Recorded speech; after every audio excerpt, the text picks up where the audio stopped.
Welcome to Nerdville. You will never find a more wretched hive of scum and villainy. You must be cautious. Hello there, Star Wars fans. The ACOLYTE has been a hotbed of controversy ever since the very first episode. But is all this hate actually warranted? In this video, we will determine whether this show is as bad as everyone claims it to be, by analyzing the acting, story, VFX, and how well it fits in the current Star Wars cinematic universe. We will discuss the show's negative and positive points. You must be saying, what? There are good points to the ACOLYTE?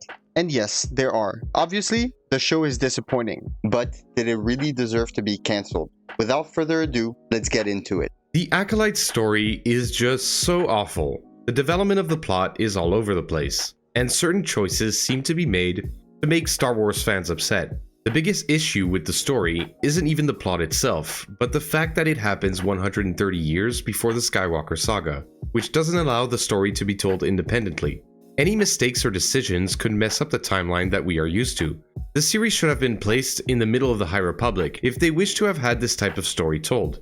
Since introducing all these characters such as May, Asha, and Kimir, and having them, Force sensitives, overtly killing Jedi, is getting the Jedi too close to discovering the Sith much too soon. Since, as Ki-Adi-Mundi said, Impossible. The Sith have been extinct for a millennium. The show should have focused on Tenebris or Plagueis, concentrating on the Sith and the Rule of Two. Given the title of the show, The ACOLYTE, we were expecting this series perhaps to dive deeper into Plagueis' plans and his character as well as his disciples before Palpatine.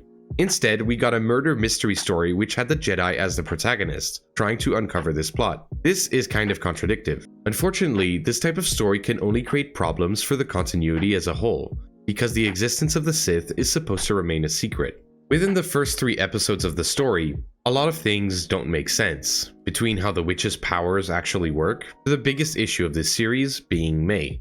The fact that she was able to defeat the first Jedi is ridiculous, since she is clearly a raw assassin and fighting an experienced Jedi Master. She doesn't even use stealth or the Force to defeat her opponent. Basically, she wins because she had to, for the story to progress, and used some cheap trick that Indara should have been able to avoid. This even continues with probably the dumbest assassination attempt ever, where to infiltrate a Jedi temple, she just had to bribe a girl so she could hack the door, might we add very easily, and then just walks around the temple, murderous intent oozing, and the Jedi don't notice her. Yes, cloaking your Force signature is a dark side trait, but a very advanced one, which she wouldn't have been able to use. As she gets to her target, he has the most overpowered Force ability ever, just a Force shield that can't be penetrated by anything, with her having to escape by just jumping through a hole in the roof. What the fuck? She could have gone through there in the first place. And the worst part is that she comes back with the poison, which she can't administer because of the Force shield, and boom, the Jedi just decides to lift his shield and drink the poison, committing suicide. The entire plot point with the poison was completely useless, since Torben committed suicide in the end, knowing he's guilty. Whether he does it with the poison or not is irrelevant, since he was going to kill himself anyways. The poison itself has no bearing whether Torben deactivates the shield or not. What does is his guilt, and the fact that he only notices her now, not when she was frantically tossing knives at him. It seems that the only reason for this plot point is for the Sith apprentice Kimir to make an appearance, for the shock factor when he takes off his mask later on. We also see in that episode how incompetent the Jedi are. Not being able to see what's happening, allowing May to infiltrate and murder Jedi so easily, makes them look really stupid. This isn't new, since in the prequels we see how foolish they can be when trusting Palpatine and instigating the Clone Wars. But this is different. May isn't even a Sith, she's just an acolyte. Infiltrating Jedi outposts and temples shouldn't be that easy. As for Kimir, the Sith apprentice, his presence in the show isn't an issue, since Plagueis had a few apprentices before his prized pupil, Sheev Palpatine. But the fact that he says openly that he is Sith is crazy. Him revealing himself is just bad writing. To add to this, at the end, with Venestra stepping foot on Brendok, she felt his presence immediately and knew who he is. A future confrontation between Venestra and Kimir seems awkward. It puts into question how much the dark and light side should interact before the events of the Skywalker saga, which should be little to none. Another questionable thing about this is the fact that Venestra notices him so easily, when he hid his presence so well when confronted with Osha, Soul, and Yord. The final point is how Soul behaves at the end.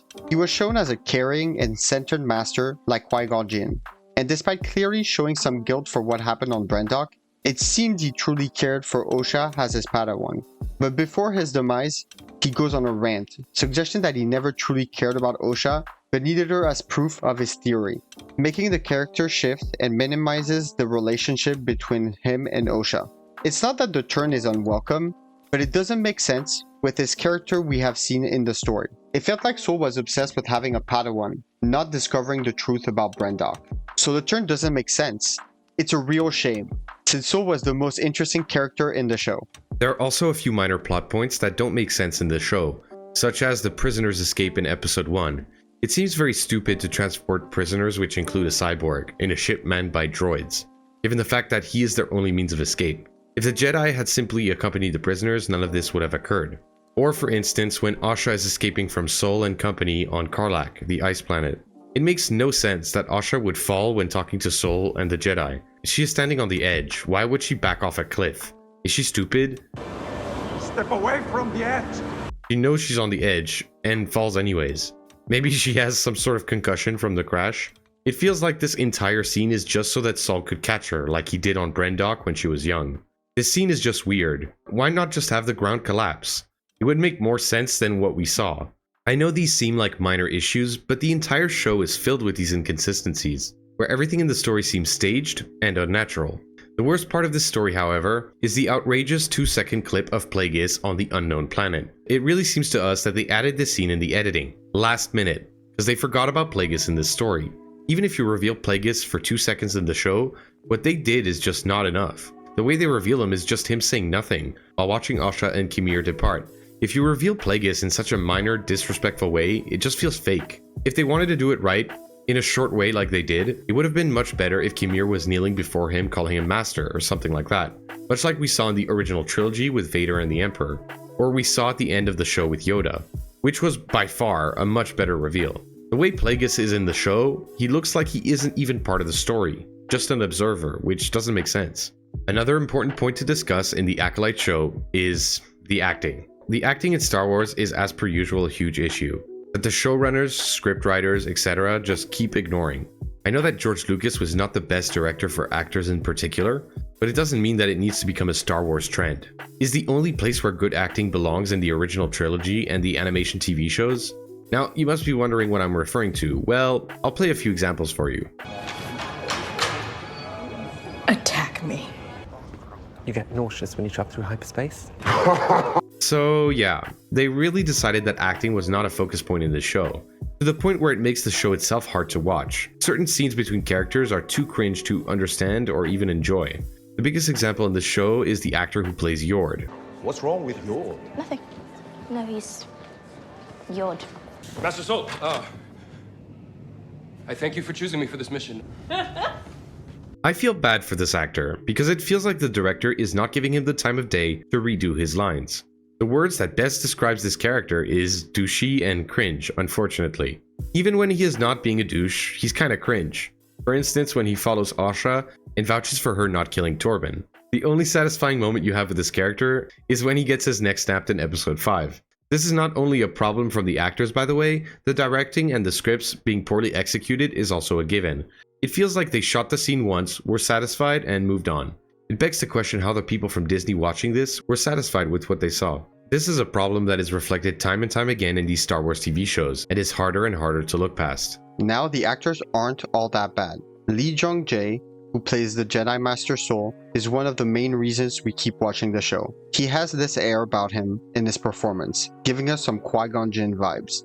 A Jedi with attachments who is more in balance with the Force, as opposed to his compatriots who all have a stick up their ass. He really is the best part of this show. Lee Jung-jae's performance is just perfect. Let's talk about the lead actress who plays both Mei and Osha. While her performance is by no means perfect, it's so strange her acting as Osha is so much more believable than when she is playing Mei. Mei's acting in the first few episodes is so fucking cringe. She comes off as over the top, making the character inauthentic and doesn't feel threatening at all, even a bit childish. Attack me. As for Osha, she does have poor moments, especially in the last episode, but it's really strange that the difference in acting as Mei and Osha are so severely inconsistent. This is more likely a scripting issue than the actress herself. Or it could be that she has difficulties playing troubled characters, as Osha's performance becomes much more poor when she starts to turn.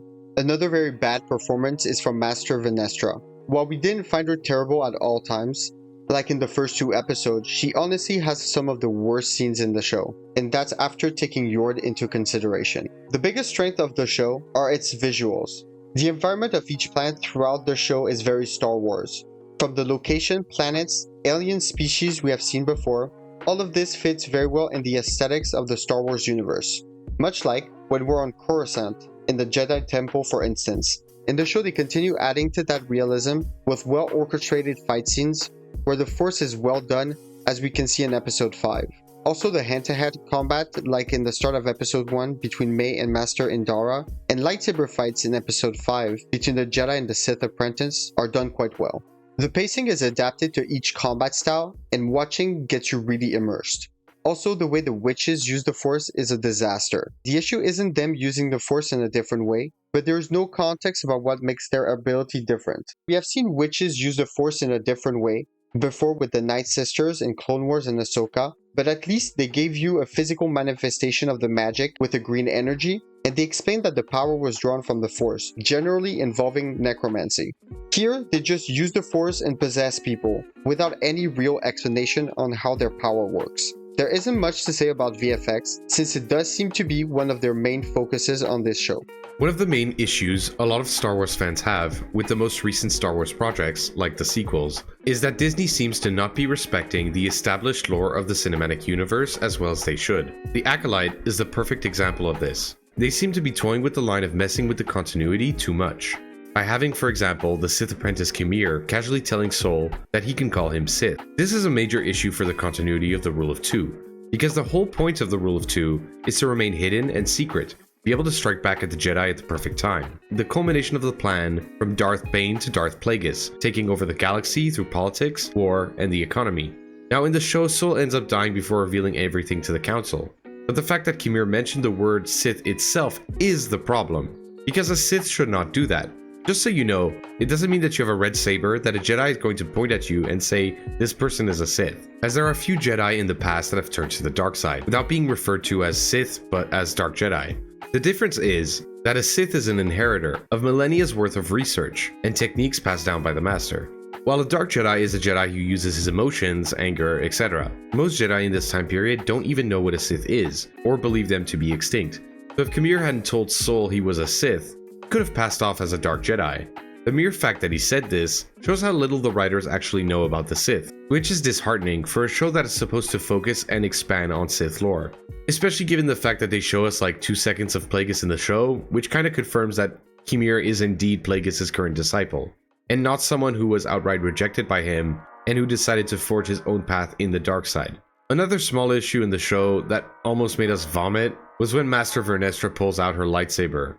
Now the problem isn't that the lightsaber is purple, it's the fact that it turns into a whip. It's not that this sort of weapon is impossible in Star Wars or anything, but that a Jedi Master would never use such a weapon. The phrase that immediately comes to mind is, So uncivilized. This type of weapon is something reserved for Darksiders most of the time, using a tricky weapon to gain an advantage. Not only this, but a whip is symbolized as a weapon that inflicts pain, a torture weapon, not something fit for a Jedi Knight, even if morals are a bit looser in the High Republic. But wait, there's more. It is completely unfathomable for us that a lightsaber can shift from a solid state to a whip. It makes zero sense. I understand they wanted to make her look cool, I guess, but they're adding too many things to this gimmick to make it believable. And this issue of towing the line with what is believable or not in Star Wars persists throughout the show. This is similar to how Asha and Mei were conceived. This was the most controversial part of the show, where people were saying episode 3 was the worst episode because of this error in judgment. While the prophecy doesn't directly state that the Chosen One is supposed to be conceived by the Force, it is one of the major reasons, on top of Anakin's midichlorian count, that Qui-Gon believed that he was in fact the Chosen One. So having other characters being conceived by the Force, whether it is through the power of the Vergence in the Force on Brendok or not, takes away from what makes Anakin so special. And this made fans extremely upset, and understandably so. Asha and May are not chosen ones by any means, and you understand this in episodes 7 and 8 clearly. But again, by doing this, they are being unoriginal and flirting with the line of not respecting the lore way too much. Something that stood out as much as the whip saber was Torben using his force barrier. While we have seen overpowered force abilities before, they're usually an extension of something we've already seen, like telekinesis or levitation. But this is not only unprecedented, but completely overpowered, and pointless to the plot, as we have mentioned previously. There are a few things they do respect and expand on though. For instance, the clothing of the Jedi during the High Republic feels very accurate to what they resemble in the books.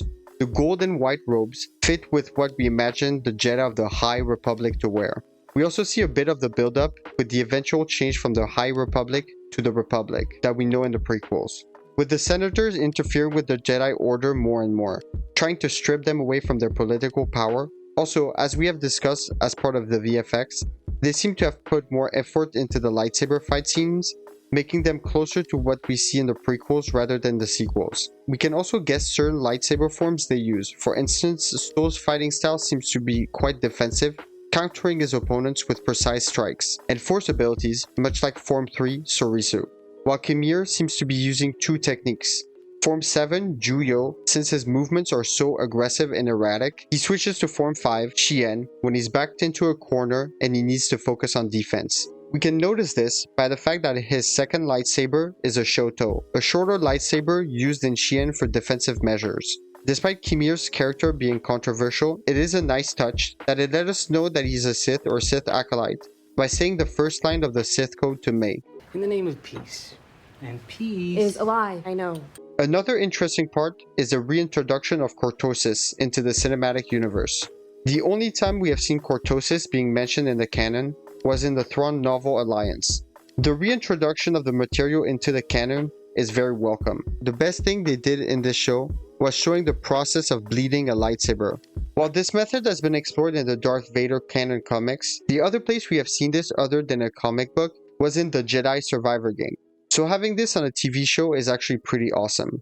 It makes a lot of sense for it to be in the final episode of the Acolyte, since the whole training process was to defeat a Jedi without a weapon of their own, meaning that killing them with their own lightsaber seems perfectly acceptable, like we saw with May, when she was fighting Indara and Sol, searching for an opportunity to steal their blades. So the last episode confirms the final step. It's supposed to be bleeding your lightsaber. So, how bad was the Acolyte actually? Overall, the show is terrible. It's not only because they seem to have little regard for what the fans want, but specifically because the quality overall is extremely poor. The story, the acting, the dialogues, etc. We thought there was a possibility to improve things in season 2, but because of the cancellation, this is now impossible. I mean, this makes sense though. After all we've explained to you, it's hard to give a reason why it should have had a second season. To redeem themselves? No. They spent too much money on the visuals to be able to take a gamble on season 2. So yes, the Acolyte definitely deserves its cancellation. And to be honest, good riddance. This is a prime example of what Disney shouldn't do. There are plenty of stories that they could adapt that would make for compelling storytelling. Disney should focus less on letting directors have their own vision of Star Wars and just readapt stuff we already like. For instance, a series called Palpatine or Bane. There are books for these stories that are quite well written and would make great TV shows. Thanks for watching, everyone. Hope you enjoyed this type of video. Let us know in the comments if you agree with what we have said, and if you want us to cover more Star Wars shows and movies like this. To see more Star Wars content, be sure to check our Star Wars Cinematic Universe tier list at the end of the video. We have also made a short on how the unknown planet in the Acolyte could potentially be Octo from the Star Wars sequels. Check it out. Peace out.